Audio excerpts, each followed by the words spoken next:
This is Embodied from PRX and WUNC. I'm Anita Rao. Writer Kit Heyam has spent time deep in historical archives, re-examining stories that challenge our beliefs about gender.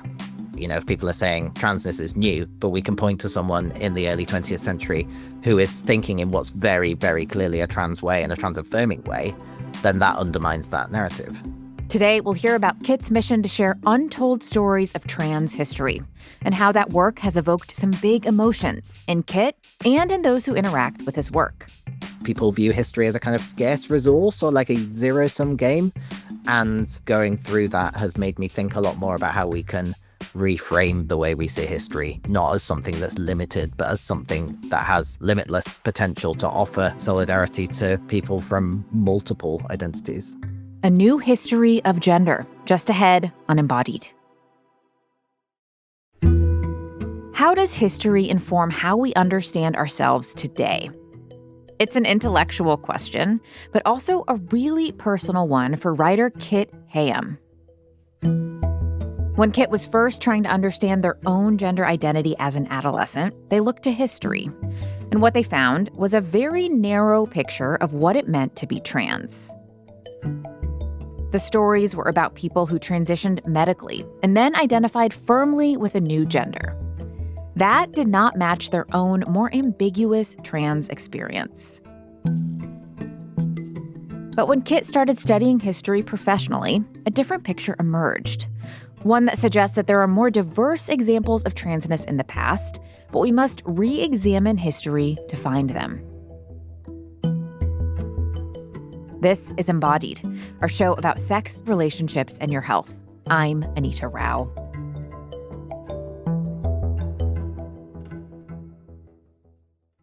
In this effort to share untold stories of trans history, Kit scoured the archives. They combed through literature and legal records and found stories of transness everywhere, from 1600 southwestern Africa to World War I Britain. He documents all of this in the new book, Before We Were Trans, A New History of Gender. This project has always been both professional and personal, a fact that Kit does not shy away from. So we're going to start our conversation back in 1990's Bolton, a former mill town in northern England where Kit grew up. They were a kid struggling to find people they could relate to. So I think part of that disconnect was not really being able to understand what was going on with my own queer identity. It's not that I didn't know queer people, but I certainly wasn't taught about transness at school, and I didn't have any kind of references for that. The other side of that, I suppose, was that I went to a school where it was definitely very unfashionable to be interested in stuff, to care about studying, to care about history. And all of that, made for a fairly isolating set of teenage years, I guess. So even though it wasn't cool to study history, you did kind of do it on the side. You did have that genuine interest. When do you first remember kind of turning to history to look for that community or companionship that you maybe weren't finding in other parts of your life?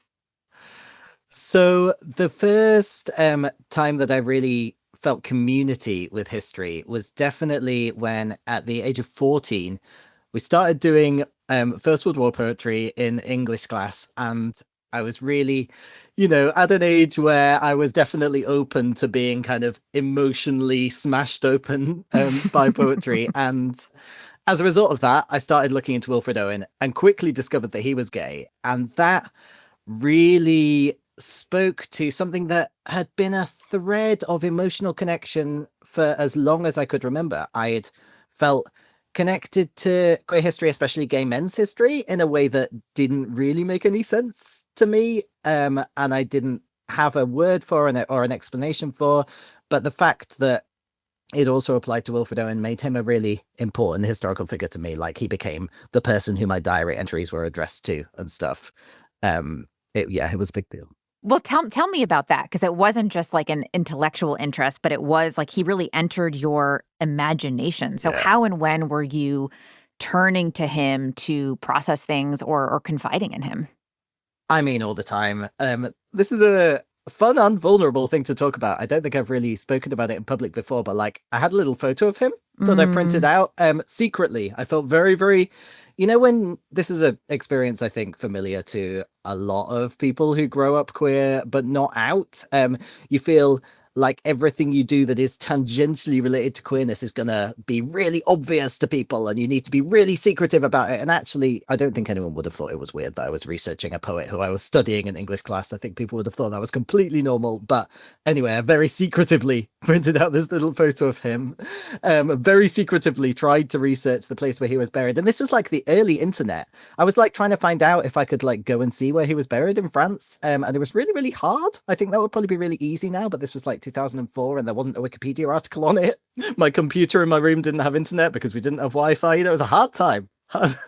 So you were kind of deeply curious. You mentioned kind of writing in your diary. What kind of questions were you asking these historical figures? A lot of it was, why are gay men so important to me? I remember writing in my diary at age 14, life would be so much easier if I'd been born a gay man. But then I kind of just stopped there because I was like, well, I didn't know that that was a thing. So guess that's a shame. Guess I wasn't. What are we going to do about that? And periodically, and particularly as I got older and as I went to uni, I would ask friends, do you have like a weird thing that you can't explain about your life? Like, I have this weird thing. And they'd all be like, no, I don't know what you're talking about. This is Mm. crazy, but okay. And it wasn't until I met my first trans person when I was 21 that I started to think, oh, is this actually a real thing? So you had this affinity for historical queer characters as a young person. You were drawn to this history of sexuality in school. Did you identify personally at that point as part of the LGBTQ community?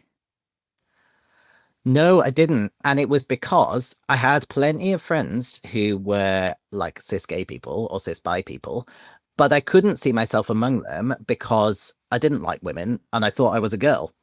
So the only context in which I'd heard of transness where I remember one kind of article in a teen magazine about a trans man, which I was obsessed with, but Hmm. not in a I explicitly relate to this way. I just kept reading it over and over again, but I didn't like know why. And then also, there was a trans woman who were on Big Brother in the UK when I was a teenager. um, they were the only two images of trans that they had, and none of them were anything to do with the kind of transness that I experienced. They weren't queer in their sexuality. They were very binary in their genders. And they also didn't really talk about the reasons that you might transition because of how you felt. It was all about like, I did this surgically to my body, not I did this because I felt things. So it was really hard to kind of understand that that might relate to anything that was going on for me. So you Yeah. mentioned going to uni, you say. And I know that you had a particular professor who really piqued your interest in history as an academic discipline. I'd love to hear about how they helped you think about history in a new and surprising way. In my first year, I had a module on Shakespeare and Shakespeare's contemporaries. And we were asked by this one academic, whose name was Hero Chalmers, to read Christopher Marlowe's play, Edward II. And for anyone who doesn't know Edward II, it is the most surprisingly explicitly gay thing to come out of the 16th century theatre. It's a really sympathetic portrayal of a relationship between two men as a tragic love story. And I was blown away by reading that. I hadn't expected to find anything like that in the 16th century. And so when the time came to pick what I was going to write on for coursework for that module, of course, I really, really wanted to write about Edward II. And so I asked Hero for recommendations on what to read. And she sent me to some really seminal reading on queer sexuality in the early modern period. And what struck me about those works was how they emphasized that to be able to understand the history of sexuality properly, you have to completely let go of all of the ways in which you think about sexuality and get yourself in a totally different headspace. It's like Mm. history as a kind of cultural relativism, I guess. That way of thinking about history as being able to have empathy for people who are so different from you really unlocked something for me, I think. So you did continue in academia. You decided to get a PhD, and about halfway through the program, you did come out as non-binary and trans. What was the turning point for you in claiming those identities? After a year or so of working on my PhD, which was about Edward II and how he got his queer reputation, I decided I wanted to do something to engage with the public, and then got involved with this charity in York, where I was living at the time, York LGBT History Month. And they were never anything but welcoming, but I felt like I stood out as someone who was presenting as a cis straight woman. I felt like I needed to explain to them why I was there. And really that effort of trying to work out, well, how would I explain it to them? That's what finally pushed me into actually explaining it to myself. What kind of response did you get from friends and family when you started sharing that more publicly outside of just that space of the committee and the space that you had kind of entered into? Yeah, the interesting thing about coming out as trans in 2014 is I was like slightly ahead of the curve of people knowing what non-binary was. And so a lot of the work of coming out was not only telling people I am non-binary, but explaining this is a way of being trans, and this is a thing that you have to take seriously. This is a real thing. It's a thing where, yes, it does require you to change the pronouns you use and the way that you think about me. It was a lot more labor of explanation than I'd expected, and a lot more kind of battling against the ideas of what counted as a really trans person in my culture than I'd expected to be. What impact did that personal excavation and personal work have on what you wanted to do with your career? How were those two things intersecting? Oh, it's huge. I think the impact of butting up repeatedly personally against these very restrictive ideas of what it meant to be a really trans person and to have a valid trans identity, that spilled over really quickly into how I looked at history. It was also 2014, 2015 was also a interesting time to come out as trans in the kind of academic historical community, because there weren't at that time that many people working on it, especially in the UK. The US has always been a bit ahead of the curve on that. But that meant that when I went to queer conferences, everyone wanted to talk to me about gender because I was like one of the very few visibly trans people there. And they'd tell me these stories of trans history, and then I'd find myself working through how those stories of trans history related to or were constrained by like contemporary ideas of transness, and inevitably my personal experience of how restrictive those ideas would come into how I interpreted that history. Just ahead, Kit tells us some of their favorite stories of gender nonconformity from the past and why they consider them part of trans history. You're listening to Embodied from North Carolina Public Radio, a broadcast service of the University of North Carolina at Chapel Hill. You can also hear Embodied as a podcast. Follow and subscribe on your platform of choice. We'll be right back.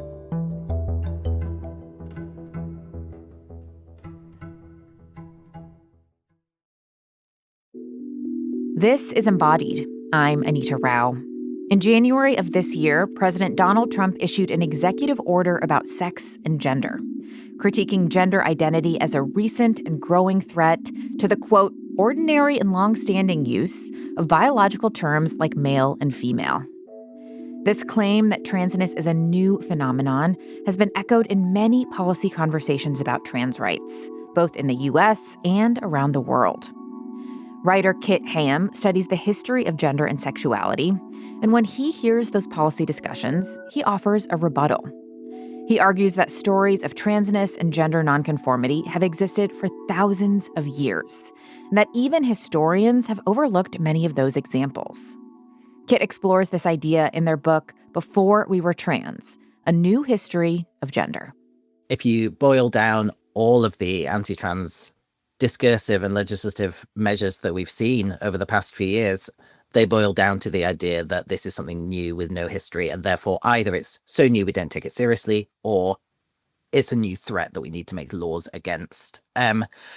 What I wanted to do in Before We Were Trans was say, when we look at for trans history, if we look for only people who tick the boxes of a contemporary idea of what it means to be really trans, we will miss the vast majority of trans history and the vast majority of histories that prove to us that people have always been able to think about gender as something that you can decouple from the body. I mean, and what you're saying in that I think is is really interesting to underscore is that you are making a distinction between trans people and trans history. Can you talk more about that distinction?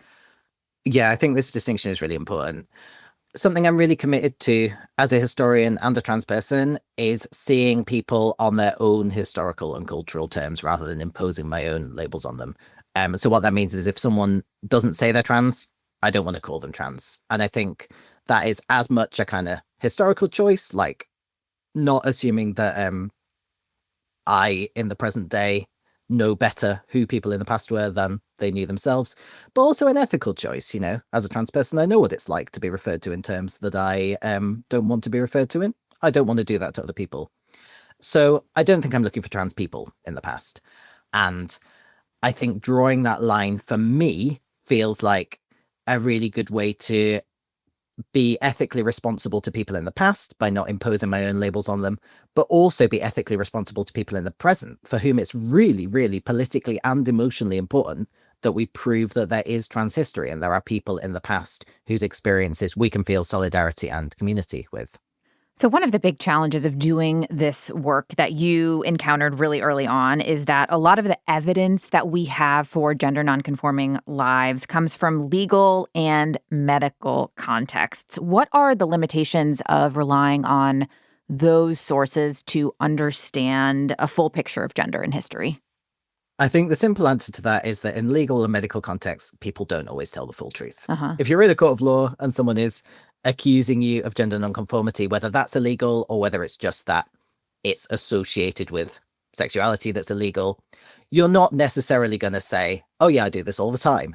And the same with medical context. I know firsthand that if you are in a context where someone is gatekeeping the healthcare that you need, you're going to say whatever they want to hear in order to jump through the hoops you need to jump through to get that healthcare. It's interesting. Yeah, you point out that, if your story were only looked at in the future through medical and legal records, it would be really an incomplete representation of your identity and experience of identity. Yeah, exactly. I definitely, when I went to the gender identity clinics to get access to the healthcare that I wanted, I presented a really stereotyped narrative of my own trans masculinity. I didn't talk about being non-binary. I also didn't tell them that I ever wanted to be pregnant in the future. And in fact, had to discharge myself to get them to stop pressuring me into a hysterectomy. So yeah, a hugely incomplete picture of the complicatedness of my transness, which I would say is probably true for the vast majority of trans people, honestly. There is a really interesting story in the book that illuminates how relying only on these interpretations can limit our understanding. It's the story of John Sullivan. Will you tell that story to us? Yeah, so John Sullivan is caught walking down the street in East London in the 19th century wearing a dress, a mixture of male and female clothing, but conspicuously a dress. And John is caught and taken to the police station. And when asked, where did you get these clothes, says they're my clothes, but is then put on trial. And it's found out that the clothes were stolen. They belonged to a local woman. And John's defense in court is, I had the gown on in a lark, but I had my trousers on. And that the clothes had been given to them to carry to the market. And then the person who gave them ran away. And that they were drunk when they put those clothes on. And the reason I start the book with that story, and the reason I think it's a really interesting and important story to tell, is not because we know anything about who John Sullivan is, but because it's such an easy story to dismiss from trans history. This is a person who we have their own words saying this was just a joke, I was drunk. This is a person who we don't know if they ever wore women's clothes at any other time. But that actually, when you think about it, no matter how you interpret that story, it tells you something interesting about the history of gender. Either John is a man wearing a dress in the 19th century feeling totally masculine, quite interesting, or John is feeling kind of a bit more feminine through putting on a dress. And that shows you that a man can feel feminine, that femininity and masculinity can be different from bodies. Or John feels a bit more like a woman when wearing the dress, or John feels a bit more like a woman before putting on the dress, and that's the reason they put it on. And all of those histories, all of those possibilities are equally possible, and all of them tell us a story of how gender can be played with in the past, can be different from bodies in the past. All of them tell us, I think, different forms of trans history, no matter how we interpret it. I want to ask you about the way that you understand the word trans and use the word trans in this book, because you mentioned, John Sullivan tells us something really interesting about gender. So why call this an examination of trans history versus an examination of the history of gender or the examination of queer history? Talk to me about why you are choosing transness as the frame that you want to look at these stories through. I think there are a couple of reasons. One of them is political. We mentioned that the movement against trans rights is founded on the idea that transness is new, and so it is really important to point to the existence of specifically trans history. And the other, I think, is about what the value of a trans gaze on history is. It can show us that the meanings we attach to bodies don't have to be the meanings that we attach to bodies in the future, and don't have to be the meanings we attach to bodies in the past. And I think that by calling John Sullivan's history trans history, we draw attention to all of the potential that it has to unsettle how we think about the relationship between gender and bodies.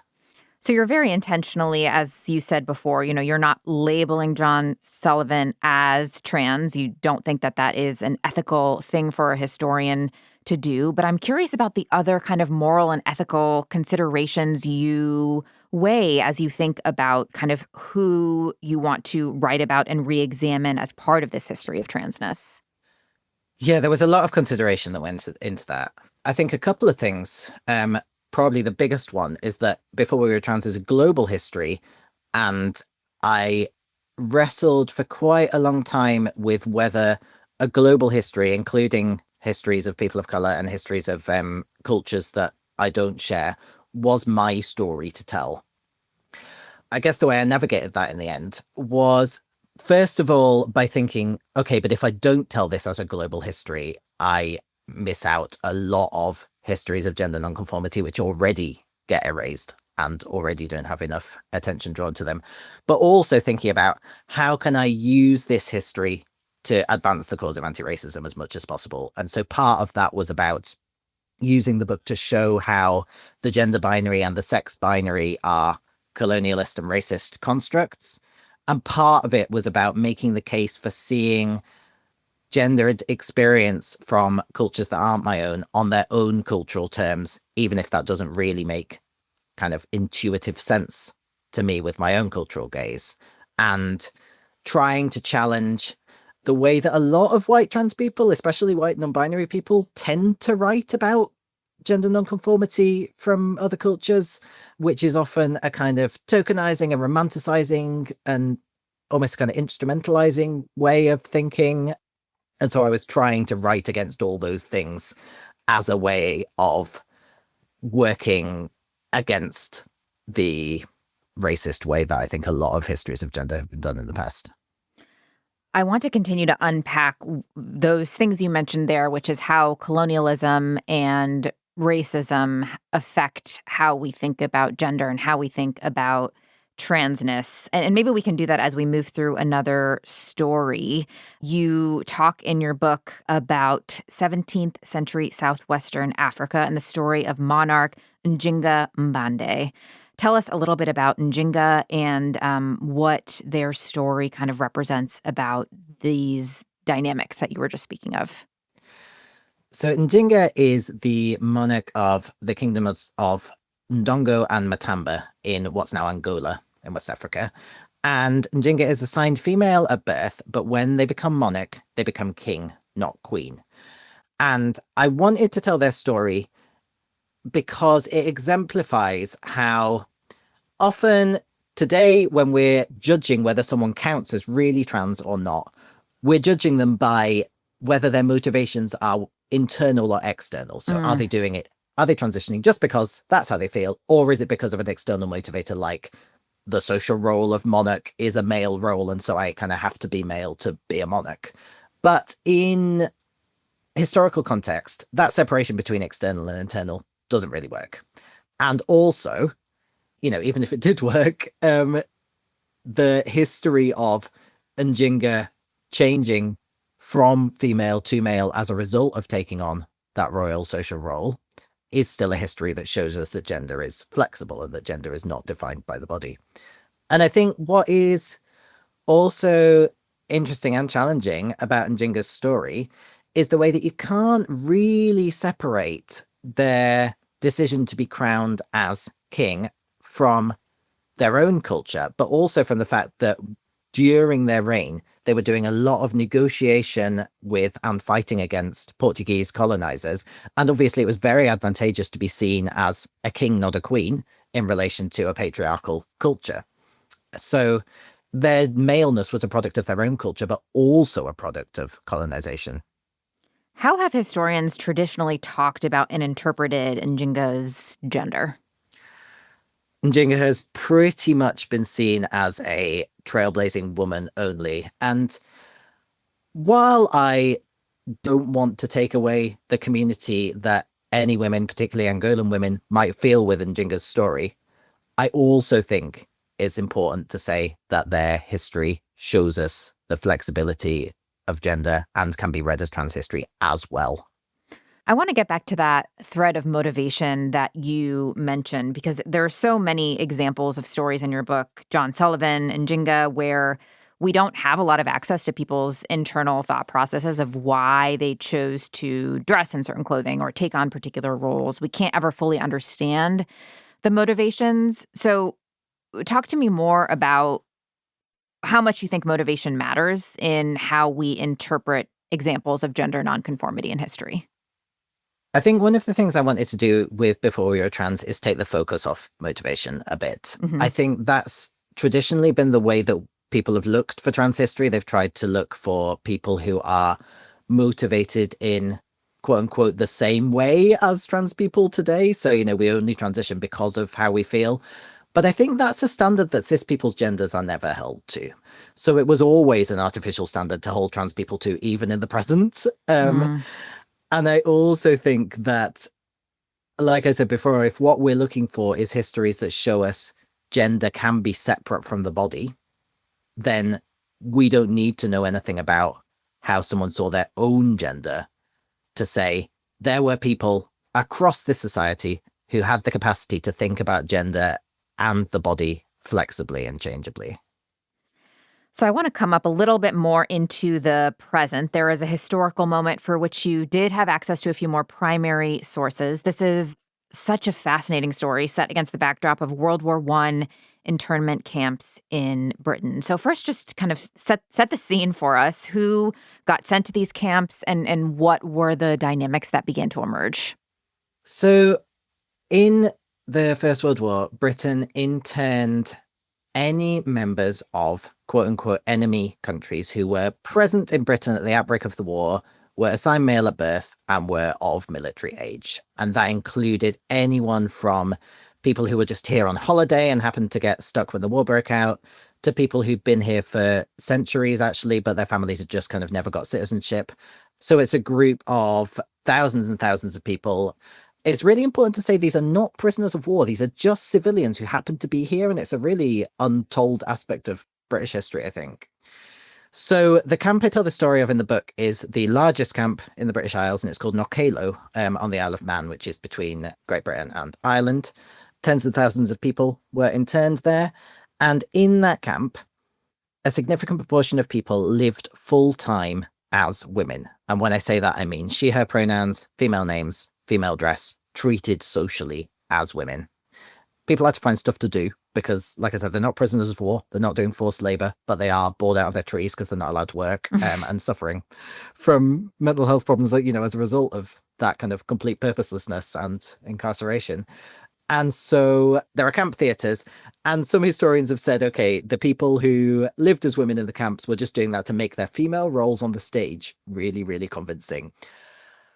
But what I think undermines that interpretation is that we frustratingly don't have very many perspectives of these people who lived as women, but we do have perspectives of actors who played female roles saying, I'm not a woman. Don't call me a woman. So the fact that you didn't have to be called a woman if you played a female role on the stage, I think demonstrates to us that those who were called women were choosing to be called women and choosing to live in that way. So you looked at camp newspapers, you tried to find some of these letters, and you did find a memoir of one writer and artist who was interned at the camps who wrote about their experience kind of watching these plays and watching the dynamics unfold. Tell me more about what he revealed and how this experience changed his own thinking about gender. Yeah, so there's a fascinating document from two of the camps, Knockalo and Wakefield, which is actually very close to where I live now, written by a German-born writer and artist, Paul Cohen-Portheim. And he documents the way that these people who lived as women were completely accepted as women by the society around them. He sort of says, maybe if I'd been in a different environment, I would have seen their genders differently, but in this context, they were the women. And he also reflects really interestingly on what gender means as a result of this. He comes to the conclusion, actually, no male is simply male, no female is simply female. It's had a really profound kind of lasting impact on him. And we have this tantalizing little glimpse where he tells this anecdote of meeting one of the people who used to live as a woman in the camps after the war is over. And this person is living as a man and married to a woman. And he says he didn't seem to care to be reminded. And that's a really interesting, kind of frustrating little tidbit that makes you think, was it that this person was kind of embarrassed by that memory? Or was it that this person had really enjoyed it and it was a kind of painful memory of something they couldn't have anymore? And we'll never know, but that's one of the only glimpses we have into the perspective of those people. It's interesting because as part of the kind of broader mission of your book, it seems like you're trying to argue that we don't need to know how long people did this. It's not, you have to do this for a certain amount of time to count as part of trans history. This is an example of looking at why this happened for a short time and still considering it as part of the trans historical record. Yeah, exactly. In a way, I suppose I'm saying that trans history exists in the minds of people who are thinking about others' genders as much as it exists in the minds of people who are actually gender nonconforming themselves.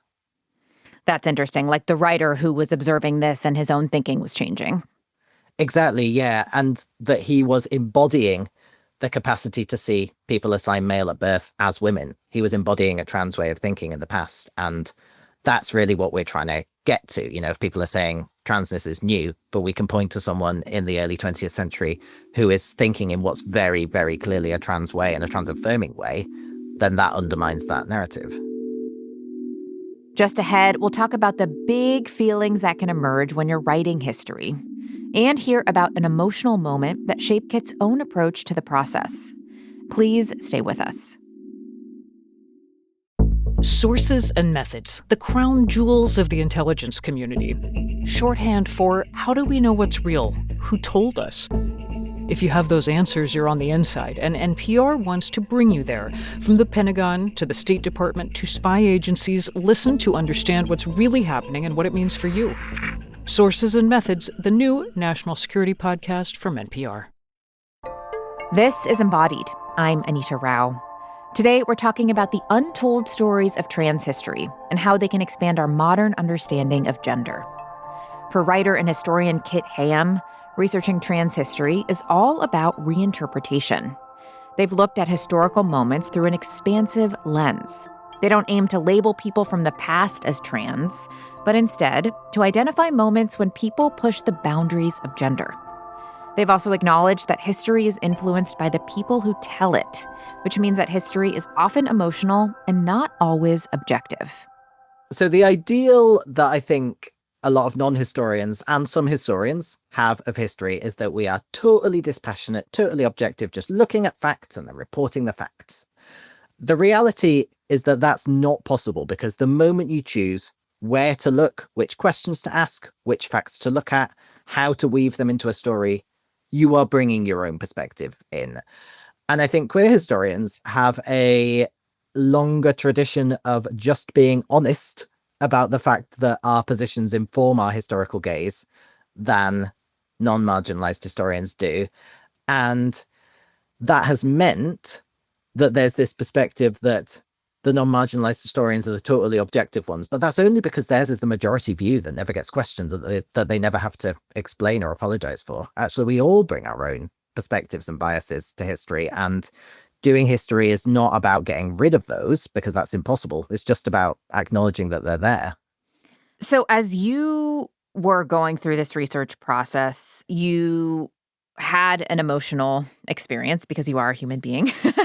And you say that it's okay to openly acknowledge that there is an emotional connection that you have to history. Talk to me about the emotional side of this journey for you and how acknowledging that emotion shaped how you did the research.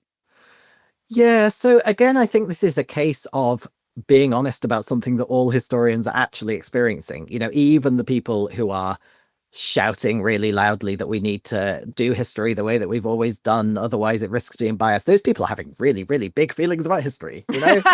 So yeah, I wanted to be upfront about that, partly to kind of set the tone for the way that I think history should be done. I think we should be honest about the fact that emotion always comes into it. But also, I think emotion is an under-acknowledged asset in history. I think that ethical relation to the past that I talked about, thinking about people on their own historical and cultural terms, trying to do history in an anti-racist way, that comes from, in part, emotional identification with those people I'm writing about, you know, seeing them as people in the past. And also, when we talked about John Sullivan, and I talked through, you know, well, maybe John was feeling this, maybe they were feeling this, maybe they were feeling this. All of that comes from trying to have a kind of empathy with people in the past. That's what brings us to that sort of diversity of possible conclusions. So I think, you know, I wanted to make the case for, let's be honest about the fact we all have feelings about the past, but also make the case for, let's be honest about the fact that these feelings could be useful for us, could actually be assets in some ways. Was there a particular historical figure that you encountered in your research who did have a more personal effect on you in terms of understanding your own transness? Sometimes people ask me about my favorite historical figure in the book, and in answer to that question, I usually say it's this brilliant 17th century figure, Thomas or Thomasine Hall, who says in a court of law in 1629, I am both man and woman. And that's really inspiring and really cool. But I think in terms of having an impact on how I understand myself, I only mention this person very, very briefly in Before We Were Trans. But the person who had the biggest impact there was Lou Sullivan, the American gay trans man's rights activist. It was when I encountered Lou and the fact that he fought specifically to be understood as a gay trans man and to get healthcare, despite the fact that when he transitioned, he would be gay, because the criteria for medical transition included being straight at that time. I felt both really seen and a great sense of community with him, but also it helped me to understand why I'd always felt like maybe my transness wasn't as real and wasn't as valid because I wasn't attracted to women, and helped me to realize that actually this was a set of ideas that had been built up by medical practice in the mid-20th century and people had to fight to bring down. It helped contextualize why I found it so difficult to come to terms with and to come to realize my own transness, because of the ideas that Lou Sullivan fought against. So this process of retelling historical moments through a new lens is not without its tensions. You mentioned there's emotion in historians no matter kind of what they're arguing about how we should read history, but there's a really interesting example that you talk about in your book of a time when this kind of really, I guess, came home to roost. You did some work during your PhD with a nonprofit in York that invited people to mark spaces that they felt were significant to LGBTQ history, and you were part of that effort. Tell me about that and how it led to the story of, or documenting the story of Ann Lister. Yeah, so I started working on this project called Rainbow Plaques with a brilliant historian, Helen Graham. And the idea initially was to get people to make cardboard plaques to mark spaces that they felt were significant to queer history in a city. And you might have seen them in the UK, kind of round blue plaques that mark sites of historical significance. Yes. And so we made a rainbow version of that. It was blue, but it had rainbow border. And people were able to handwrite things on those plaques, which could be anything from like, this is where I came out to my mum, to this is something that I feel is of kind of national significance. And we stuck them up temporarily around the city. And they were really popular to the extent that people started saying, oh, well, some of these deserve kind of real plaques. And we managed to get some organizations on board to pursue a more permanent plaque, which everyone agreed should be to mark the site where Anne Lister and Anne Walker got married. And if people have seen Gentleman Jack, I know it was on HBO in the US, so you might have had access to it. That's the drama that follows Anne and Anne's relationship. But Anne Lister was a late 18th, early 19th century landowner in West Yorkshire, near where I live now, who dressed in a masculine way, was called Fred by some lovers, was known as Gentleman Jack, kind of disparagingly in the community, wrote about not wanting to be seen as a woman by lovers, wrote about being really self-conscious and deliberate in attraction to women, and had what counted for them as a marriage ceremony with a local woman, Anne Walker, in York. And so we did some research into what people thought were the most significant aspects of Anne Lister to commemorate. And lots of people were really keen on the gender nonconformity aspect in the research that we did.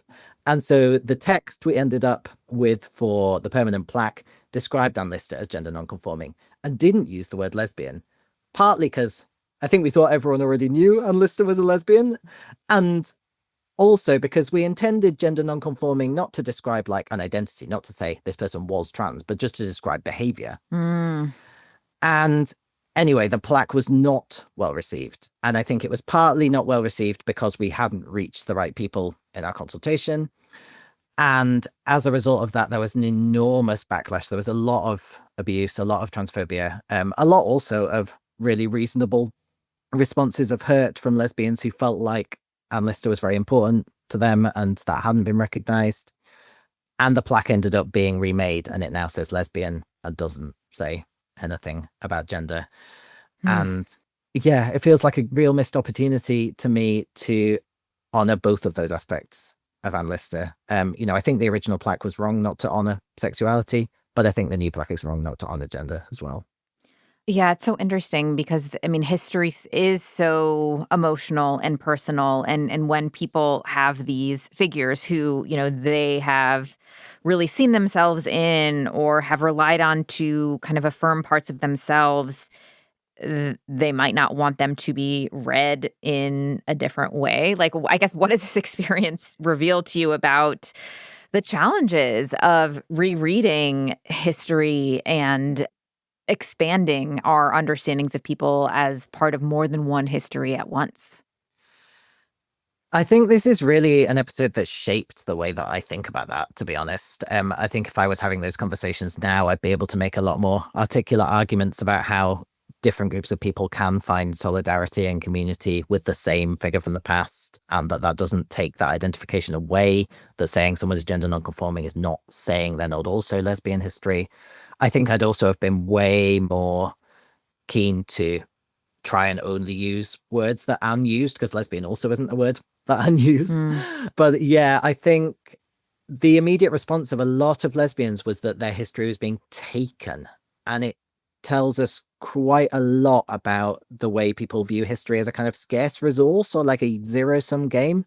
And the experience of going through that has made me think a lot more about how we can reframe the way we see history, not as something that's limited, but as something that has limitless potential to offer comfort and solidarity to people from multiple identities. We have been re-examining gender nonconforming narratives from the past, but I want to hear more about what insights all of this work has given you about how we talk about gender in the present day. You have such a deep context to our thinking of, you have such a deep knowledge of our thinking about gender over time. Why do you think that the pushback to trans rights is so heightened in this particular moment? There's a lot of factors at play. I think one thing that's going on is that for a lot of reasons, people are feeling profoundly unstable economically and culturally. There's been a lot of change that has left a lot of people behind.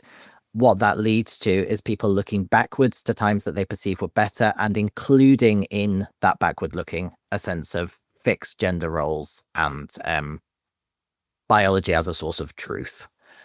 I think the whole idea that there is a kind of clear and reassuring and factual truth in biology feels, incredibly stabilizing in an unstable moment. I don't think everyone who's feeling that can necessarily articulate it, but I do think that that's what's at the root of it. It doesn't feel necessarily very comforting to say, actually, we can label our bodies however we want. There's not one right way to do it. It is liberating, but it's not comforting. And I don't think we've quite got that balance between liberation and stability and reassurance right yet. It also seems like it's about power. And I'm curious about how you think about what kind of power is being wielded when we are so fixated on kind of policing other people's gender.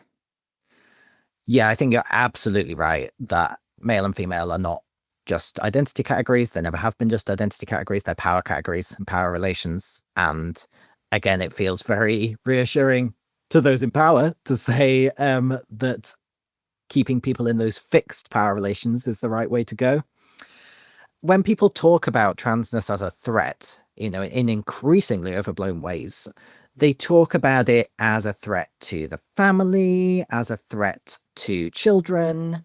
And what they mean there, I think, is that it's also a threat to their vision of the future, that what the family does to them is raise children in line with their assigned genders and in line with their gender roles, and to perpetuate their vision of society even further. And again, saying the future could be different is more liberating than comforting, but I think that's an important part of it. One thread from throughout your book that I really enjoyed is that, you obviously are putting this conversation in the context of the political moment, talking about, what's at stake if we don't understand the longer, deeper history of gender nonconformity.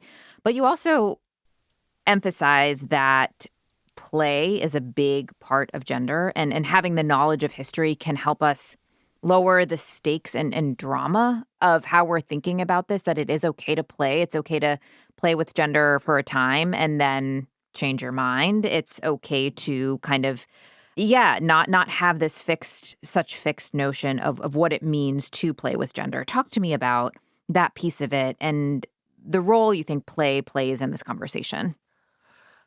I think part of the reason people find transness so threatening is that it sounds like people are making permanent high stakes decisions at a very young age, and that we have to be really, really sure before we do anything with our genders. I remember all the way back in about 2016 in the UK when a report came out about trans equality produced by a select committee of the government. And the Ministry of Justice responded by saying, and a person's gender has important legal and social consequences. And my response was just, but why though? Like, you're saying that's how it is, but why? And this is what gets lost in a lot of the conversations, particularly about trans kids, is that there's no reason we have to make gender have important legal and social consequences. There's no reason we can't just play around with it. And actually, a lot of the anxieties people have about trans kids can be allayed by thinking about childhood gender nonconformity not as a harbinger of something permanent and deep, but just as the kind of experimentation that literally every young person goes through. And I do think that gender is joyful, it's silly and it's fun and it's deeply emotional and also frivolously emotional. And I want everyone to have access to that without attaching, as you say, so much drama to it. Has historical knowledge helped you be more playful with your gender? Yeah, that's a lovely question. And I think so. It's one thing to, commit yourself philosophically to taking gender lightly and to labeling your body in the way that you want. It's another to realize that actually we have always been labeling bodies in the way that we want to some extent, and that the labels that I was taught my body should have were forged in a particular historical moment for particular political reasons. I feel a real deep certainty about my own autonomy over my body and expression that comes from knowing so many people have done it before me. Kit, thank you so much for having this conversation and sharing so much of this history with us. I so appreciate it. Thank you so much for having me. It's been really nice to talk to you. You can find out more about Kit Heyam and his book Before We Were Trans at our website, embodywunc.org. You can find all episodes of Embodied, the radio show, there, and subscribe to our weekly podcast. Today's episode was produced by Kaya Finlay and edited by Amanda Magnus. Wilson Sayre provided editorial assistance. Nina Scott is our intern, and Jenny Lawson, our technical director. Quilla wrote our theme music. This program is recorded at the American Tobacco Historic District. North Carolina Public Radio is a broadcast service of the University of North Carolina at Chapel Hill. I'm Anita Rao.